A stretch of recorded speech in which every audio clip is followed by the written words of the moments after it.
Ayan, magandang buhay po sa ating lahat. This is G Franco Vlog na bumabati ng magandang buhay sa ating lahat. Ayan, shoutout sa aking kapamilya, Team Roel Lipat at sa lahat ng miyembro ng aming grupo. Isang charity vloggers na grupo, maliit na grupo pero nakakatulong sa kapwa. Shoutout sa aming pinuno, kay Sir Roel Lipat. Shoutout kay Ma'am Luz Lipat Official. Ayan. Magandang buhay po, madam. Ayan. For today's video po ay bibigyan lang natin ng reaksyon ang patungkol sa nangyayari kay Rina na dapat ay hindi na.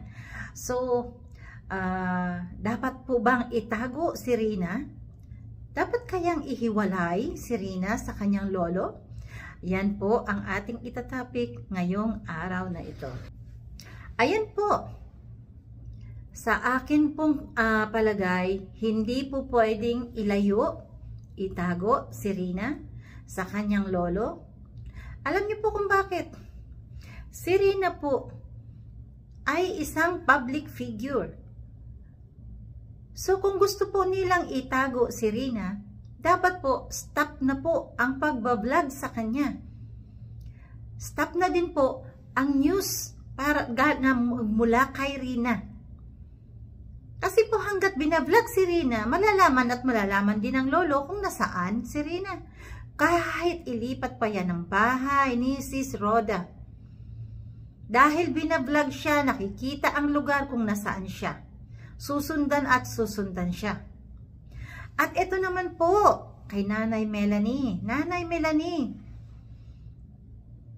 obligasyon niyo po bilang ina, alagaan ang anak niyo lalo't lalo na at may kapansanan. Kahit po isipin na magaling na si Rina, kailangan pa rin po ng isang ina. Iniluwal mo siya sa mundo, doon pa lang po may obligasyon na tayo, iniluwal natin ang isang bata sa mundo. Nanay Melanie, huwag niyo pong iaasa sa Team Kalingap ang buong buhay ng inyong anak. Kailangan niya ng isang ina. Kaya nga guys, sa mga nauna kong mga video ay ang sabi ko ay mas nanay si Sis Roda kaysa sa totoong nanay. Bakit? Hindi anak ni Sis Roda si Rina. Pero, bakit nakakaya niyang pagtiyagaan? Kahit na alam niyang minsan ay may delikadong ginagawa si Rina, may bigla-bigla na lang tatakbo o bigla-bigla na lang magagalit, bigla-bigla umiiyak. Pero bakit napagtiyagaan ng isang Roda? Bakit hindi ang kanyang ina? Hindi po ba guys? Tayong mga ina, may kapansanan man po ang ating anak or normal man po ang kanyang pag-iisip, kailangan po nating arugain, kalingain ang ating mga anak.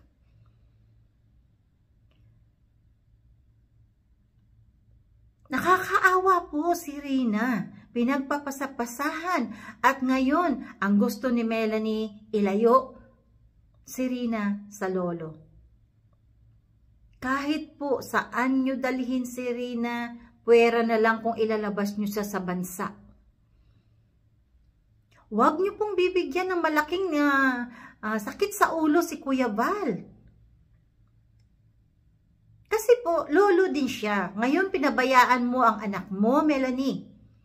Si Lolo Nestor, apo niya, siya nagpalaki. May karapatan din si Lolo Nestor. Lalong-lalo na at pinabayaan mo ang iyong anak.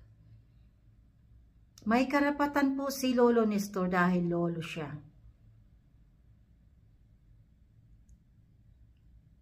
Kapag ginawa niyo po yung ganun, magkakaproblema si Kuya Val. Magkakarecord si Kuya Val, oras na si Tatay Nestor ay magpunta sa barangay, magreklamo. Kasi nga, Melanie, tinatakasan mo ang obligasyon mo bilang ina. Bilang ina, tinatakasan mo ang obligasyon mo kay Rina. Ibinibigay mo ang lahat ng obligasyon sa Team Kalingap at kay Sis Roda. Bakit? Yan ang hindi namin maintindihan, na kahit naman nandiyan sa'yo si Rina, suportado ka naman ng Team Kalingap. Pero talaga sigurong ayaw mo talaga ng obligasyon. Ayaw mong mahirapan mag-alaga sa anak mo. Bakit ka pa naging ina sa iyong mga anak? Kung yung isa ay tinatakasan mo, ayaw mo ng obligasyon.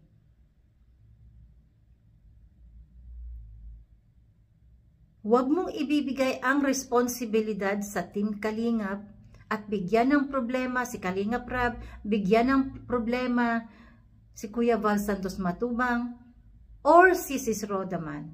Kapag oras na si Tatay Nestor ay umalma, hindi po solusyon na itago si Rina. Hindi rin po solusyon na ilayo si Rina sa kanyang lolo.